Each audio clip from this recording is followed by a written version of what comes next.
Pelan futuristik mewujudkan Maktab Rendah Sains Mara MRSM berbayar akan menggunakan kaedah inisiatif pembayaran swasta PFI serta kerjasama dengan institusi kewangan.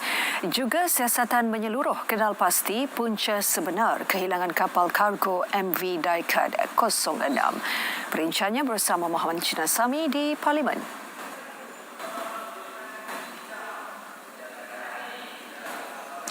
Baik Hazel, tiada dana kerajaan akan digunakan sekiranya Maktab Rendah Sains Mara MRSM berbayar. Diwujudkan sebaliknya, ia akan dibiayai inisiatif pembiayaan swasta atau lebih dikenali sebagai PFI. Timbalan Perdana Menteri Datuk Seri Dr. Ahmad Zahid Hamidi ketika memberi jaminan itu turut menjelaskan cadangan penubuhan MRSM berbayar itu merupakan suatu idealisme awal dalam memenuhi permintaan tinggi ke atas akses pendidikan berkualiti yang dilaksanakan oleh kerajaan. Perancangan ke arah kewujudannya memerlukan kajian menyeluruh sebelum sebarang kerangka cadangan pelaksanaan dimuktamadkan.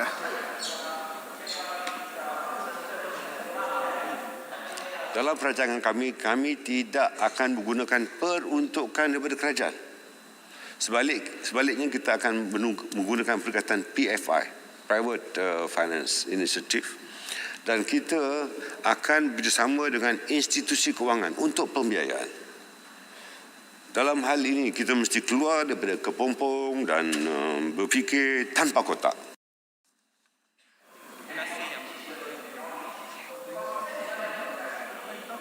Majlis Soalan Tambahan Ahli Parlimen Muar Syed Saddiq Syed Abdul Rahman, beliau turut maklumkan tiada tanah rakyat miskin yang akan digunakan untuk pembangunan MRSM berkenaan. Pada masa sama, perbincangan dengan Persatuan Ibu Bapa dan Guru PIBG juga akan diadakan dalam membincangkan kos pembayaran agar tidak membebankan golongan B40. Baik, siasatan menyeluruh akan dilakukan bagi mengenal pasti punca sebenar kehilangan kapal kargo MV Daikat 06. Kementerian Pengangkutan melalui Jabatan Laut Malaysia JLM juga akan melaksanakan tindakan sewajarnya berdasarkan penemuan dan cadangan jawatan kuasa siasatan yang ditubuhkan mengikut mana-mana perundangan yang berkaitan. JLM telah menumpukan jawatan kuasa siasatan dengan skop dan penumpuan siasatan menjurus kepada perkara seperti berikut. Yang pertama, keselamatan pelayaran dan keselamatan kapal. Yang kedua, pengumpulan fakta mengemukakan penemuan dan cadangan tindakan seperti tindakan kompaun dan lain-lain yang bersesuaian. Ketiga, mengemukakan laporan dalam masa 30 hari daripada tarikh penubuhan jawatan kuasa siasatan.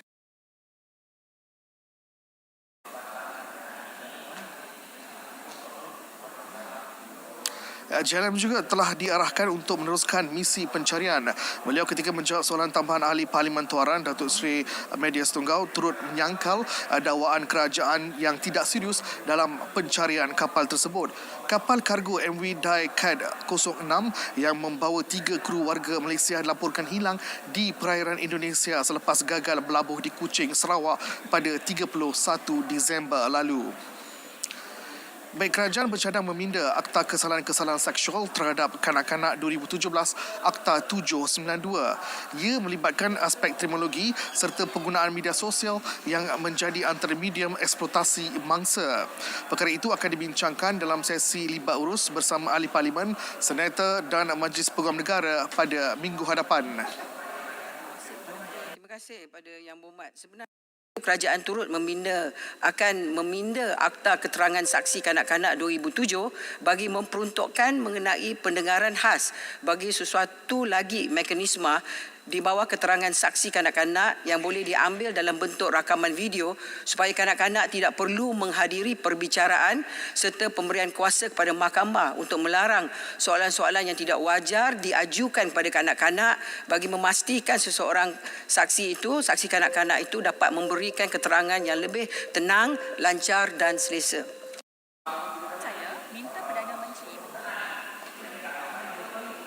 Beliau menjawab pertanyaan Ahli Parlimen Bentong Yong Safura Osman. Sejak 2018 hingga Januari 2023, 5,519 kes dilaporkan di bawah Akta 792. 4,713 kes telah diselesaikan, manakala 3,060 kes telah dituduh di mahkamah. Baik, ini perlu berkenaan dengan isu kawasan parkir kenderaan di hospital. Kementerian Kesihatan KKM mempertimbangkan penyediaan tambahan parkir kenderaan bagi menampung keperluan yang dijangka meningkat susulan pertambahan bangunan atau perkhidmatan hospital pada masa akan datang. Bagaimanapun ia bergantung kepada peruntukan yang dapat disediakan. Bagi fasiliti baru, KKM merancang untuk mereka bentuk parkir kenderaan sebagai bahagian utama daripada podium bangunan utama.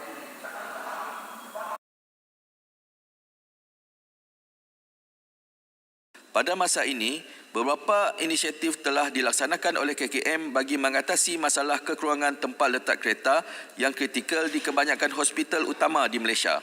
Antaranya, 1. Melaksanakan outsourcing dengan izin tempat letak kereta secara premis-demis dengan penawaran kepada syarikat swasta untuk menguruskan tempat letak kereta hospital. Yang kedua, kolaborasi dan kerjasama untuk menggunakan tempat letak kereta pihak PBT dan syarikat swasta.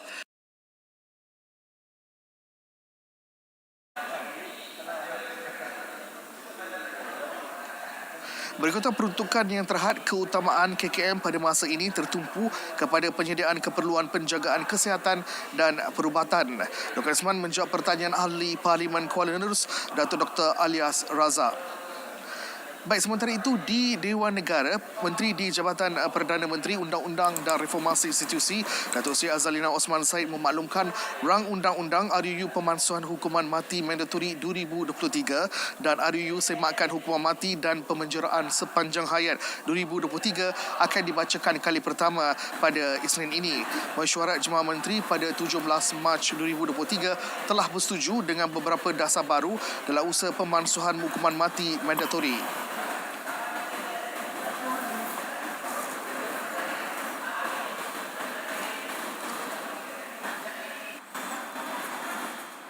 Tiada lagi hukuman pemenjaraan sepanjang hayat sebagai alternatif kepada hukuman mati mandatori.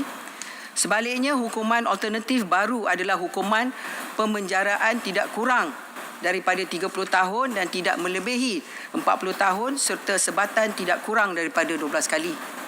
Kedua, hukuman pemenjaraan sepanjang hayat sebagai satu hukuman dimasukkan sepenuhnya dalam semua undang-undang.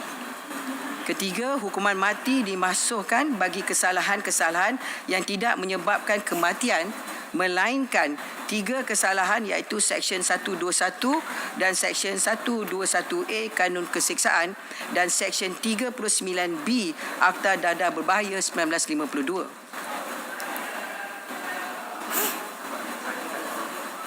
Beliau menjawab pertanyaan Senator Datuk Vira Koi Nai Wong. Baik, seperti sebelum ini persidangan Dewan Rakyat dan Dewan Negara sedang berjalan dengan serentak. Dewan Negara ketika ini sedang membahaskan perbahasan titah raja, manakala Dewan Rakyat pula ketika ini sedang membahas dan juga menggulung perbahasan rang undang-undang perbekalan atau Belanjawan 2023 peringkat jawatankuasa. Sekian saja laporan saya. Kita kembali bersama Hazel di studio. Silakan Hazel. Mohan Chinasamy, terima kasih.